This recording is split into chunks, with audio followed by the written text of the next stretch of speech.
आपल्यासोबत खासदार बाळामामा मात्र आहेत. आपण त्यांच्याशी या ठिकाणी बातचीत करणार आहोत. सध्या समीकरणं बदलताना पाहायला मिळत आहे. भिवंडीचं राजकारण सध्या चर्चेमध्ये आहे. महापौर आता बसणार आहे. काँग्रेस आणि एकंदरीत काँग्रेस प्रणित 9 जण सुद्धा आता पाहायला मिळतात नगरसेवकांची. काय सांगाल एकंदरीत? बघा, भिवंडीत आता जे घडतंय सेक्युलर फ्रंटच्या दिशेने, कारण तसं बघितलं तर आपण पाहिलं असेल की 30 काँग्रेसचे होते, 12 राष्ट्रवादी होते, 42 असताना देखील आमचा महापौर बसू शकत नव्हता.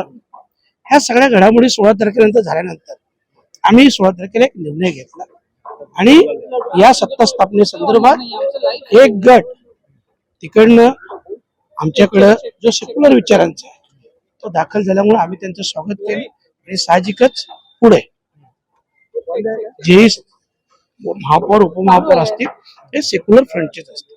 यामध्ये पण तुम्ही काँग्रेस आणि भाजप यांच्यामध्ये ज्या प्रकारे चर्चा होते, त्यामुळे सत्ताधारी म्हणत आहेत की काँग्रेस भाजपचा सपोर्ट घेऊन भिवंडीमध्ये सत्ता स्थापन.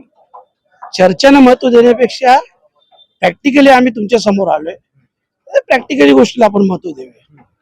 राज्यसभेवरती एकच जागा बाकी आहे आणि विधानसभेची संख्या पाहिलं तर एकच जागा ही जाऊ शकते महाविकास आघाडीची आणि संजय राऊत यांच्याकडून शरद पवारांचं नाव समोर येताना पाहिलं म्हणजे काय नाही, आता ते माझ्या लेवलचं काम नाही, ते वरचे प्रदेशाध्यक्ष वरिष्ठ नेते त्याबाबत निर्णय घेतील. कॅमेरा पर्सन अजय वैभव पाटील, मुंबई.